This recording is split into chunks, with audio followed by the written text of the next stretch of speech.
Hello guys, welcome to easy web. चलिएगा, तो आज जावास्क्रिप्ट के सेशन में अपन कुछ ऑपरेटर्स को एक बार देख रहे थे। तो नेक्स्ट ऑपरेटर है अपने पास में असाइनमेंट ऑपरेटर। नाम से ही पता चल रहा है कि बेसिकली अपन यहाँ पे कुछ ना कुछ असाइन एक बार करने वाले हैं। और जैसा कि मैंने लास्ट सेशन में आपको बताया था, असाइन का मतलब होता है वैल्यू को पुट करना किसी भी वेरिएबल के अंदर। ठीक है, लेट्स से यहाँ पे एक एग्जांपल लेते हैं जो कि लास्ट सेशन में एक बार अपन ने कवर किया था। वेरिएबल ए के अंदर मैं यहाँ पे क्या कर रहा हूँ, अभी 10 को एक बार स्टोर कर रहा हूँ। यानी कि मैंने इस ए को 10 के अंदर अभी क्या कर दिया, एक बार स्टोर कर दिया। तो ये जो पार्ट हुआ है अपना, इसी को बोलते हैं बेसिकली अपन असाइनमेंट ऑपरेटर। ठीक है, इसी को अपन क्या बोलते हैं, असाइनमेंट ऑपरेटर, जिसके अंदर सिंपल क्या हो रहा है, सिंपल यहाँ पे इस a नाम के वेरिएबल के अंदर ये वैल्यू बेसिकली क्या हो रही है, असाइन हो रही है। असाइन का मतलब होता है कि किसी भी वैल्यू को स्टोर करवाना है किसी वेरिएबल के अंदर। ठीक है, उसी को अपन क्या बोलते हैं, एक बार असाइनमेंट अपन उसको बोलते हैं। चलिएगा, तो ये अपना एक बार सिंपल सा एक बेसिक सा लॉजिक अपने पास में हो गया कि असाइनमेंट ऑपरेटर अपन एक बार किसको बोलते हैं। ठीक है, अब नेक्स्ट अपन एक बार देखते हैं, नेक्स्ट जो पार्ट है अपने पास में वो है ऑपरेटर। तो सबसे पहले अपने पास में जो इक्वल टू आता है, इक्वल टू के थ्रू अपन क्या करता है, लेट्स से यहाँ पे मैं वापस एक बार बना देता हूँ, वेयर है इक्वल टू का मतलब होता है किसी भी वैल्यू को असाइन करना किसी वेरिएबल के अंदर। ठीक है, एग्जाम्पल के लिए आप यहाँ पे दे सकते हैं कि यहाँ पे x इक्वल टू 5, यानी कि 5 की वैल्यू x में स्टोर की जा रही है। ठीक है, यहाँ पे असाइन वैल्यू यानी वैल्यू असाइन हो रही है 5 टू x, यानी x के अंदर 5 वैल्यूज क्या हो रही है, असाइन हो रही है। ठीक है, ये तो सिंपल हो गया अपना एक बार असाइनमेंट ऑपरेटर, जो कि मैंने पहले वाले सेशंस में भी एक बार आपको क्लियर करवा दिया था। अब देखो, असाइनमेंट ऑपरेटर के अंदर अपन क्या कर सकते हैं, असाइनमेंट ऑपरेटर के अंदर लेट्स से यहाँ पे अपन वैल्यू को रख भी सकते हैं, यानी कि वैल्यू को स्टोर भी करवा सकते हैं, और उसको आप क्या करवा सकते हैं, एडिशन भी करवा सकते हैं। एडिशन करवा सकते हैं, सब्ट्रैक्शन करवा सकते हैं, मल्टीप्लिकेशन करवा सकते हैं, यानी कि आप क्या करवा सकते हैं उसमें अर्थमेटिक ऑपरेशन भी आप क्या करवा सकते हो, उनमें परफॉर्म करवा सकते हैं। जो कि लास्ट सेशन में अपन ने देखा था एक बार कि अर्थमेटिक ऑपरेशन का मतलब होता है प्लस माइनस मल्टीप्लिकेशन डिवाइडेशन मॉड्यूलस। ठीक है, ये सारी चीजें जो भी कैलकुलेशन वाला पार्ट होता है उसको अपन सिंपल क्या बोलते हैं, अर्थमेटिक ऑपरेशन बोलते हैं। तो अभी यहाँ पे अपन क्या कर सकते हैं, तो अभी सिंपल अपन यहाँ पे ये कर सकते हैं कि वैल्यूज को असाइन कर सकते हैं, वैल्यूज को असाइन तो कर ही सकते हैं, साथ ही साथ उनमें अर्थमेटिक ऑपरेशन भी अपन क्या करवा सकते हैं, एक बार परफॉर्म करवा सकते हैं। अब देखो, अर्थमेटिक ऑपरेशन किस तरीके से परफॉर्म होता है, सबसे पहले तो उसका आपको जो ऑपरेटर होता है वो आपको पता होना चाहिए। तो ऑपरेटर का मतलब, जब भी मैं ऑपरेटर बात कर रहा हूँ तो उसका मतलब मैं किसी ना किसी सिंबल की यहाँ पे बात कर रहा हूँ जो कि ऑपरेशन करवाने का काम करता है। तो अभी तक अपन ने जितने भी ऑपरेटर्स पढ़े थे वो सिंगल सिंगल ऑपरेटर्स पढ़े थे। फॉर एग्जांपल प्लस हो गया, माइनस हो गया, मल्टीप्लिकेशन हो गया, डिवाइडेशन हो गया, मॉड्यूलस हो गया, ये जितने भी पढ़े थे अपन ने सिंपल सिंपल ऑपरेटर्स अपन ने एक बार पढ़े थे। प्लस प्लस जो कि 1 का इंक्रीमेंट करता है, इसी तरीके से माइनस माइनस 1 का डिक्रीमेंट करता है। ठीक है, तो अभी अपन देखते हैं एक बार, तो यहाँ पे अपन असाइनमेंट ऑपरेटर प्लस इंक्रीमेंट यानी अर्थमेटिक ऑपरेशन भी अपन उसके अंदर एक बार परफॉर्म करवा सकते हैं। तो यहाँ पे अगर आप देखेंगे तो यहाँ पे अपने पास में ऑपरेटर आता है प्लस और इक्वल टू। ये क्या काम करता है, तो प्लस और इक्वल टू आपका ये काम करता है कि पहले तो आप क्या कर सकते हो, वैल्यूज को असाइन कर सकते हो, फिर उसके अंदर आप क्या कर सकते हो, वैल्यूज को ऐड कर सकते हो। ठीक है, अब ये किस तरीके से काम करता है, तो यहाँ पे जो इसकी इक्वेशन रखी हुई है, ये इक्वेशन को बिल्कुल मैं सिंपल एज इट इज एक बार यहाँ पे लिख के एक्सप्लेन कर देता हूँ आपको। सिंपल यहाँ पे इक्वेशन ये बोल रही है कि x प्लस इक्वल टू, यहाँ पे क्या लिखा हुआ है, 2 लिखा हुआ है। तो अब देखो, ये है आपका जो कि असाइनमेंट ऑपरेटर प्लस एडिशन यहाँ पे अपने पास में हो रहा है। अब देखो यहाँ पे x, ये तो क्या है, ये तो एक वेरिएबल है यहाँ पे, उसके बाद में ये एक ऑपरेटर है, ये भी एक ऑपरेटर है। ठीक है, और उसके बाद में ये क्या है, तो ये है अपने पास में वैल्यू। तो देखो, इसको अगर मैं थोड़ा सा सिंपल करके आपको लिखूंगा तो इसका मतलब ये है कि यहाँ पे आप एक वेरिएबल बना रहे हैं, वेरिएबल x इक्वल टू, यहाँ पे आप क्या बोल रहे हैं इसको, x प्लस 2। ठीक है, तो ये है इसका सिंपलेस्ट वर्जन जो कि आप यहाँ पे भी देख सकते हो।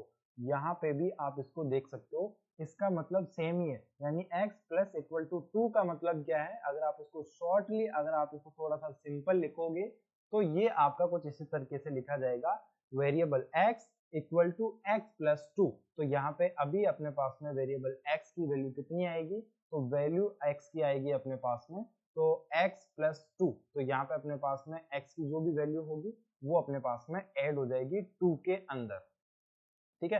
तो अभी अपने पास x में कुछ है नहीं, तो अपने पास में जो वैल्यू आएगी वो अपने पास में कुछ इस तरीके से एक बार अपने पास में आउटपुट एक बार, ठीक है। तो अभी एक बार इसको प्रैक्टिकली अपन एक बार देख लेते हैं, इसका प्रोग्राम बना के देखते हैं एक बार प्रॉपर कि ये आपका किस तरीके से काम एक बार करता है। तो जस्ट यहाँ पे वापस चलते हैं एक बार, और लेट्स से यहाँ पे मैं एक वेरिएबल लेता हूँ, वेरिएबल यहाँ पे मैं a ले लेता हूँ, a के अंदर यहाँ पे मैं स्टोर कर देता हूँ एक बार के लिए 15, ठीक है। अभी यहाँ पे मैं क्या करूंगा, यहाँ पे मैं ये इक्वेशन एक बार यहाँ पे लिखूंगा। तो यहाँ पे मैं कुछ इस तरीके से बोलूंगा a प्लस इक्वल टू, यहाँ पे आप क्या ऐड कर दो एक बार, तो यहाँ पे लेट्स से यहाँ पे मैं 5 वापस ऐड करवा देता हूँ। तो अभी अगर मैं इसको थोड़ा सा सॉल्व करने बैठूंगा तो यहाँ पे अपने पास में क्या आएगा इसका सॉल्यूशन, तो यहाँ पे a यहाँ पे इक्वल टू, और यहाँ पे अपने पास में वापस क्या आ जाएगा a प्लस यहाँ पे 5। तो अभी यहाँ पे अपने पास में a की वैल्यू कितनी रखी हुई है, तो a की वैल्यू रखी हुई है 15 प्लस 5। तो यहाँ पे अभी a की जो फाइनल आउटपुट जो वैल्यू आएगी अपने पास में वो कितनी आ जाएगी अपने पास में 20 अपने पास में आ जाएगी। तो ये होता है बेसिकली कि इसके अंदर आप क्या कर रहे हो, सेम ही वेरिएबल के अंदर आप क्या कर रहे हो, वैल्यू को असाइन भी कर रहे हो, प्लस आप उसके अंदर क्या कर रहे हो, इंक्रीमेंट भी यहाँ पे करवा रहे हो। तो कुछ इस तरीके से ये आपका arithmetic operation plus assignment operation आपका काम करता है। चलिएगा एक बार इसको प्रैक्टिकली एक बार अपन कोड लिख के एक बार देख लेते हैं कि ये किस तरीके से एक बार आपका काम करेगा। सो जस्ट उसके लिए अपने को जस्ट यहाँ पे अपन चलते हैं, और मैं वापस एक बार ओपन कर लेता हूँ फाइल एक्सप्लोरर। यहाँ पे अपन चलते हैं डी ड्राइव के अंदर चलते हैं, और अपना जो फोल्डर है इसके अंदर अपन चलते हैं, जावास्क्रिप्ट वाला जो फोल्डर था इसमें चलते हैं, और यहाँ पे मैं एक फोल्डर क्रिएट कर देता हूँ day03 के नाम से। और यहाँ पे चल के एक बार इसका आउटपुट जो है इस फाइल को एक बार VS कोड में ओपन कर लेते हैं, चलेगा। तो यहाँ पे कुछ इस तरीके से एक बार ये फाइल अपने पास में ओपन हो जाएगी, और इसको मैं एक HTML के फाइल बना देता हूँ। और अब यहाँ पे एक बार HTML की जो बेसिक स्ट्रक्चर है उसको एक बार अपन यहाँ पे क्रिएट कर देंगे। तो यहाँ पे HTML की बेसिक स्ट्रक्चर मैं यहाँ पे एक बार ले लेता हूँ। उसके बाद में जस्ट यहाँ पे अपन चलेंगे, और सिंपल अपने को क्या करना है, स्क्रिप्ट टैग, क्योंकि जावास्क्रिप्ट लिख रहे हैं तो स्क्रिप्ट टैग का एक बार यहाँ पे अपने को यूज करना पड़ेगा। मैं एक वेरिएबल बना देता हूँ, वेरिएबल के अंदर मैं 10 स्टोर कर देता हूँ, ठीक है। अब यहाँ पे अपन क्या करेंगे, तो यहाँ पे मैं एक बार इसको console.log कराऊंगा, तो अपने पास में आउटपुट क्या आएगा, तो अभी तक के पार्ट में तो आउटपुट अपने पास में वही आएगा। तो यहाँ पे मैं चलता हूँ एक बार, और इसका आउटपुट आप सभी को एक बार में 10 एक बार दिख रहा है अपने को आउटपुट। अब यहाँ पे अपने को क्या करना है, तो यहाँ पे मैं सिंपल इसको बोल रहा हूँ कि यहाँ पे a प्लस इक्वल टू आप इसके अंदर कितना ऐड करवा दो, तो यहाँ पे मैं 5 इसके अंदर ऐड करवा देता हूँ, ठीक है। और console.log के अंदर मैं इसको वापस प्रिंट करवा देता हूँ। तो अब देखो यहाँ पे मैंने क्या करवाया, तो यहाँ पे मैंने ये करवाया कि a equal to a plus यहाँ पे 5, यानी कि मैंने ये काम करवा दिया, थोड़ा सा शॉर्ट करके मैंने क्या लिख दिया यहाँ पे a प्लस इक्वल टू 5, यानी कि a के अंदर जो भी वैल्यू है तो वो a के अंदर ही वापस स्टोर करनी है, लेकिन a के अंदर जो भी है उसके अंदर आपको क्या ऐड करना है, 5 यहाँ पे ऐड करना है, और उसके बाद में आपको वापस प्रिंट करवाना है, ठीक है। तो यहाँ पे अपन चलेंगे, यहाँ पे जाके मैं इसको वापस रिफ्रेश करूंगा, तो पहले तो आपको मिलेगा 10, और उसके बाद में फिर आपको मिलेगा 15। अब ये 15 किस तरीके से मिल रहा है, तो यहाँ पे 15 आपको कुछ इस तरीके से एक बार मिल रहा है, ठीक है। अब इसी तरीके से ये हो गया आपका असाइनमेंट प्लस अर्थमेटिक, या आप इसको एडिशन बोल सकते हैं। अब इसी तरीके से मैं वापस चलता हूँ, a माइनस इक्वल टू, यहाँ पे मैं माइनस एक बार यहाँ पे यूज कर लेता हूँ, माइनस यहाँ पे माइनस, और इक्वल टू यहाँ पे मैं क्या लिख देता हूँ एक बार, यहाँ पे अपन लेट्स से यहाँ पे मैं लिख देता हूँ एक बार कि 10, ठीक है। तो अभी देखो यहाँ पे मैंने क्या करा, यहाँ पे मैंने सिंपल ये करा कि a के अंदर जो भी रखा हुआ है, ठीक है, a माइनस आप कितना कर दो, 10 कर दो। तो यहाँ पे अगर आप इसका आउटपुट देखोगे, तो यहाँ पे मैं इसका अगर आउटपुट लिखूं, तो यहाँ पे अपने पास में आउटपुट कितना आ रहा है इसका, तो सबसे पहले a के अंदर क्या रखा हुआ है 10, और यहाँ पे सबसे पहले 10 प्रिंट हो जाएगा, उसके बाद में 10 प्लस 5 15 अपने पास में, तो यहाँ पे 15 आउटपुट आ जाएगा। उसके बाद में यहाँ पे अपने पास में आउटपुट क्या आएगा, तो 15 और 15 माइनस 10, तो यहाँ पे अगर मैं कंसोल डॉट लॉग करूंगा ए को, तो यहाँ पे अपने को आउटपुट कितना मिलेगा, तो आउटपुट मिलेगा अपने को 5। जस्ट यहाँ पे अपन चलते हैं वापस, इसको अगर मैं रिफ्रेश करूंगा तो यहाँ पे आप जाके चेक कर सकते हैं, कुछ इस तरीके से अपने को 5 आउटपुट एक बार मिल जाएगा। तो अर्थमेटिक और असाइनमेंट ऑपरेशन ये आपका बहुत ही सिंपल सा ऑपरेशन है, जिसको आप क्या कर सकते हैं, एक बार परफॉर्म करके देख सकते हैं। मैंने आपको स्टार्टिंग के 3 बता दिए हैं, जिसके अंदर आपको किस तरीके से वर्किंग होगी ये सारा एक बार आपको पता चल गया है। अब बाकी के आपको क्या करना है, एक बार अब खुद की साइड से आपको इम्प्लीमेंट करना है। अब देखो बाकी में क्या करना है, सिंपल अगेन यहाँ पे अपने पास मल्टीप्लिकेशन इक्वल टू है, तो यहाँ पे x मल्टीप्लाई इक्वल टू 2। तो अगर इसका शॉर्ट अगर अपन देखेंगे, इसको थोड़ा सा सिंपल देखेंगे, तो x की वैल्यू के अंदर यानी कि x के अंदर आपको वही स्टोर करवाना है जो कि पहले से x के अंदर रखा हुआ है, उसको मल्टीप्लाई करना है 2 से, ठीक है। इसी तरीके से सेम कॉन्सेप्ट यहाँ पे अपने पास में मॉड्यूलस और डिवीजन के अंदर रखा हुआ है, ठीक है। तो ये हो गया आपका assignment operator plus arithmetic operations, ठीक है, चलेगा। अब यहाँ पे अपन चलते हैं और एक बेसिक सा एक सिंपल सा प्रोग्राम में आपको एक बार बना के दिखाता हूँ, ताकि आपको थोड़ा सा एक बार पता चले कि किस तरीके से ये वेरिएबल्स एक बार काम करते हैं, ऑपरेशंस या ऑपरेटर्स ये सारी चीजें एक बार काम करते हैं, ठीक है। तो एक अपने पास में एक क्वेश्चन है, एक क्वेश्चन अपने को कुछ इस तरीके से है कि यहाँ पे आपको स्वैप द वैल्यूज, ठीक है, स्वैप द वैल्यूज या आप बोल सकते हैं स्वैप द नंबर्स, ठीक है। तो कुछ इस तरीके से अपने पास में क्वेश्चन है। क्वेश्चन कुछ इस तरीके से है कि वेरिएबल यहाँ पे अपने पास में लेट्स से यहाँ पे अपने पास में a है, a के अंदर यहाँ पे आपने स्टोर कर रखा है 10 और वेरिएबल एक ले रखा है आपने b नाम से, और b के अंदर आपने स्टोर कर रखा है 20। अब देखो यहाँ पे जो क्वेश्चन अपना ये है, क्वेश्चन आपका ये है कि अगर मैं कंसोल डॉट लॉग a करता हूँ तो 10 मिलेगा, b करता हूँ तो 20 मिलेगा। लेकिन क्वेश्चन चेंज हो जाता है जब मैं यहाँ पे क्वेश्चन का जो मतलब है वो ये बोल रहा है कि स्वैप द वैल्यूज या नंबर्स, यानी कि आपको इन दोनों की वैल्यूज को क्या करना है, चेंज करना है। यानी कि जो a के अंदर है वो b में डालना है और b के अंदर है वो a में डालना है, ठीक है। अब क्वेश्चन आपके पास में ये है, आप वीडियो को पॉज करके एक बार थोड़ा सा सोच सकते हैं, आप इसका प्रोग्राम एक बार आप क्या कर सकते हैं, बना सकते हैं, देख सकते हैं कि आप इसको कुछ किस तरीके से आप इसको कर सकते हो, ठीक है। तो अभी देखो यहाँ पे मैं इसको कितने तरीके से कर सकता हूँ, मैं यहाँ पे इसको 2 तरीके से कर सकता हूँ। 2 तरीके कौन कौन से हो सकते हैं, तो 2 तरीके मैं यहाँ पे आपको एक बार बता देता हूँ कि सबसे पहले तो मैं क्या करूँगा, एक और थर्ड वेरिएबल लूंगा और थर्ड वेरिएबल के थ्रू एक बार इसको कर सकता हूँ, और या फिर मैं क्या कर सकता हूँ बिना थर्ड यानी कि इन्हीं 2 वेरिएबल्स का यूज करके एक बार मैं इसको कर सकता हूँ, ठीक है। तो चलिएगा एक बार पहले थर्ड वेरिएबल लेके एक बार इसको करके मैं दिखा देता हूँ। तो वेरिएबल ए है जिसके अंदर आपके पास में 10 स्टोर है, वेरिएबल बी है जिसके अंदर आपका 20 स्टोर है, ठीक है। ये सिंपल सा प्रोग्राम है, इनकी वैल्यूज को आपको क्या करना है, एक बार स्वैप करवाना है। यहाँ पे मैं एक वेरिएबल ले लेता हूँ सी, और सी के अंदर मैं क्या कर देता हूँ, एक बार सी के अंदर मैं स्टोर करवा देता हूँ ए को, ठीक है।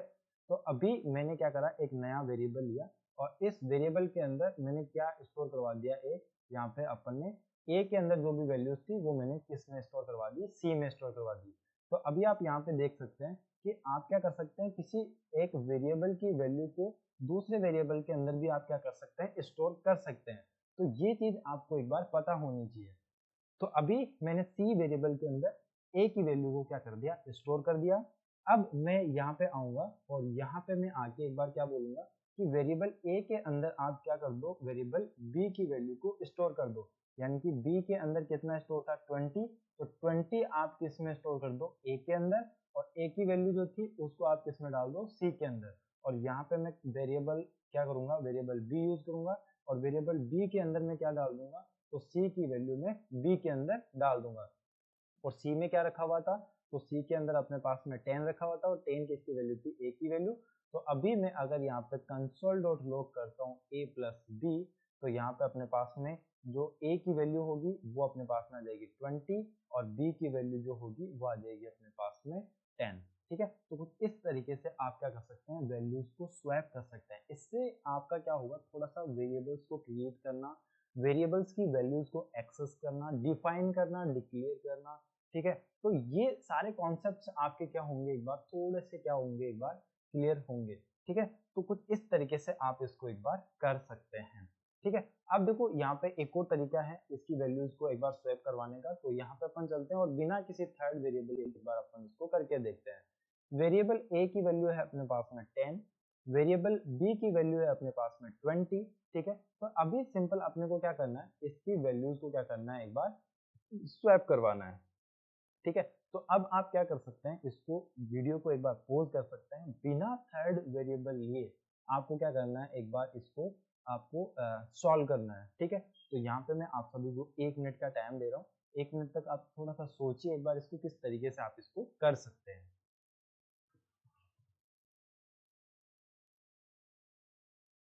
ठीक है, तो यहाँ पे आई होप आपने एक बार इसको प्रैक्टिकली किया होगा। तो देखो अभी यहाँ पे अपन विदाउट एक्सटर्नल वेरिएबल अपन इसको किस तरीके से सॉल्व कर सकते हैं। तो देखो यहाँ पे मैं वापस लूंगा ए को, और ए को मैं क्या बोलूंगा कि आपकी जो भी वैल्यू है ए प्लस यहाँ पे आप क्या हो जाओ, बी हो जाओ। तो यहाँ पे अगर इसकी कैलकुलेशन अपन देखेंगे तो ए की वैल्यू है 10 प्लस बी की वैल्यू कितनी है 20। अगर इक्वल करेंगे तो अपने पास में ए की वैल्यू अभी कितनी आ रही है, 30 आ रही है। तो यहाँ पे मैं अगर लिख देता हूँ ए की वैल्यू अपने पास में कितनी है, 30 आ रही है। तो ये तो अभी अपने को कोई स्वैप करवाना नहीं है, क्योंकि अभी अपने को ए के अंदर चाहिए 20 और बी के अंदर क्या चाहिए, 10 अपने को चाहिए। तो अभी देखो ए की वैल्यू आ गई अपने पास में 30, तो अभी मैं बी की वैल्यू निकालूंगा। तो बी के अंदर मैं बोलूंगा कि बी की वैल्यू निकालने के लिए आप क्या कर दो, ए माइनस क्या कर दो, बी कर दो। तो ए की वैल्यू अपने पास में कितनी है 30 माइनस बी की वैल्यू कितनी है 20। तो यहाँ पे क्या आ जाएगा अपने पास में 10। तो अगर मैं यहाँ पे कंसोल डॉट लॉग करता हूँ बी को, तो यहाँ पे अपने पास में आ जाएगा कितना, 10। तो ये एक काम तो अपने पास में यहाँ पे हो गया। अब यहाँ पे अपने को ए की वैल्यू अपने को कितनी चाहिए, 20 चाहिए। तो ए की वैल्यू 20 लाने के लिए अपन क्या करेंगे, वापस ए को लेंगे एक बार, और ए इक्वल टू यहाँ पे मैं क्या करूंगा, तो अभी ए की वैल्यू कितनी है अपने पास में, ए माइनस यहाँ पे अपने पास में बी कितना है, तो बी है अपने पास में 10। तो यहाँ पे ए की वैल्यू 30 माइनस बी की वैल्यू कितनी है अपने पास में 10। तो अभी इसका जो सम होगा, कैलकुलेशन होगी, वो अपने पास में क्या आ जाएगा एक बार 20। तो यहाँ पे अगेन अपने पास में क्या आ जाएगा, एक बार a की वैल्यू 20 आ जाएगी। तो कुछ इस तरीके से अपन क्या कर सकते हैं, विदाउट एक्सटर्नल वेरिएबल अपन क्या कर सकते हैं, वैल्यूज को एक बार स्वैप करवा सकते हैं। तो ये बिल्कुल एक सिंपल सा एक प्रोग्राम था आपके सामने, जिसके थ्रू आप क्या कर सकते हैं, बेसिकली एक बार इसको चेक कर सकते हैं, वेरिएबल बना सकते हैं। लॉजिक तो देखो आपको बनाना सीखना है, लॉजिक बनाना तो आपको आना चाहिए, लॉजिक तो आपको बनाना पड़ेगा कि कौन से वेरिएबल को किस तरीके से किस साइड में सेट कर सकता हूँ, जिससे मेरा काम एक बार क्या हो जाए, इजीली हो जाए। ठीक है, तो अभी एक बार अपन चलते हैं और इसी प्रोग्राम को एक बार मैं आपको VS कोड पे भी एक बार एग्जीक्यूट करके दिखा देता हूँ। तो यहाँ पे मैं इन सभी को एक बार यहाँ से रिमूव कर देता हूँ, और ए के अंदर मैं 10 स्टोर कर देता हूँ, इसी तरीके से वेरिएबल बी के अंदर एक बार 20 स्टोर कर देता हूँ। ठीक है, अब यहाँ पे अगर मैं सिंपल कंसोल डॉट लॉग यहाँ पे ए कोमा बी एक बार यहाँ पे करूंगा, तो अपने पास में दोनों वैल्यूज एक बार आ जाएगी। और अगर यहाँ पे अपन चलते हैं और इसका आउटपुट एक बार मैं ओपन कर देता हूँ, तो आउटपुट ओपन एक बार मैं यहाँ पे कर देता हूँ, यहाँ पे जाके एक बार इसका आउटपुट देखेंगे तो 10 और कंसोल में चलते हैं, 10 और 20 अपने पास में आ रहा है, और ये ए की वैल्यू है और ये अपने पास में बी की वैल्यू है। यहाँ पे अपन चलते हैं वेरिएबल, यहाँ पे मैं ए ले लेता हूँ, ए के अंदर मैं बोल दूंगा कि ए प्लस क्या हो जाए, बी हो जाए। तो यहाँ पे सिंपल अपने पास में क्या हो जाएगा, ए की वैल्यू हो जाएगी 30। ठीक है, तो यहाँ पे अपने पास में ए की वैल्यू हो जाएगी 30। अब यहाँ पे सिंपल बी इक्वल टू में क्या कर दूंगा, तो ए माइनस अपन क्या कर देंगे, बी कर देंगे। तो ए की वैल्यू अपने पास में कितनी है 30 माइनस बी की वैल्यू कितनी है अपने पास में 20। तो आउटपुट आएगा अपने पास में 10। ठीक है, और इसी तरीके से आगे चल के अपन क्या बोल देंगे, ए इक्वल टू यहाँ पे आप क्या कर दो, ए की वैल्यू जो भी है, तो ए की वैल्यू कितनी है यहाँ पे अपने पास में, ए की वैल्यू 30, तो 30 माइनस बी की वैल्यू कितनी है 20। तो यहाँ पे अपने पास में क्या आ जाएगा, ए की जो फाइनल वैल्यू होगी वो अपने पास में आ जाएगी 20। कंसोल डॉट लॉग में यहाँ पे कर देता हूँ ए कोमा बी, यानी वापस इन दोनों को प्रिंट कर देंगे। तो यहाँ पे आगे आप देख कर सकते हैं कि आपकी वैल्यूज क्या हो जाएगी, एक बार वापस स्वैप हो जाएगी। ठीक है, तो ये एक कॉन्सेप्ट था आपके पास में कि आप किस तरीके से एक बार क्या करते हैं, अर्थमेटिक प्लस असाइनमेंट दोनों का यूज करके आप किस तरीके से लॉजिक एक बार आप क्या कर सकते हैं, जनरेट यहाँ पे करना सीख सकते हैं। ठीक है, तो आई होप आपको ये वाला पार्ट भी एक बार समझ में आया होगा। ठीक है, अब आपको करना क्या है, आपको कुछ इसी तरीके के क्वेश्चंस मैं आपको डिस्क्रिप्शन में एक बार अपडेट कर दूंगा, उन सारे क्वेश्चंस को एक बार आपको सोल्व करने की प्रैक्टिस करनी है। ठीक है, सारे क्वेश्चंस आप अगर सोल्व करोगे तो बिल्कुल सिंपल सिंपल क्वेश्चंस रहने वाले हैं। उन क्वेश्चंस को अगर आप सोल्व करोगे तो आपका थोड़ा सा सोचने का तरीका जावास्क्रिप्ट के अंदर थोड़ा सा बिल्ड होगा। ठीक है, आई होप आपको ये वीडियो समझ में आया होगा। वीडियो के अंदर आप यहाँ तक अगर अगर बने हुए हो तो वीडियो को लाइक कर देना, चैनल को सब्सक्राइब कर देना कंप्लीट जावास्क्रिप्ट सीखने के लिए, ठीक है। और वेब डेवलपमेंट से रिलेटेड कोई भी कंटेंट अगर आपको देखना है तो इस चैनल को आप एक बार सब्सक्राइब कर सकते हैं। चलिएगा, मिलते हैं नेक्स्ट वीडियो के अंदर नेक्स्ट ऑपरेटर्स के साथ में। Thank you very much.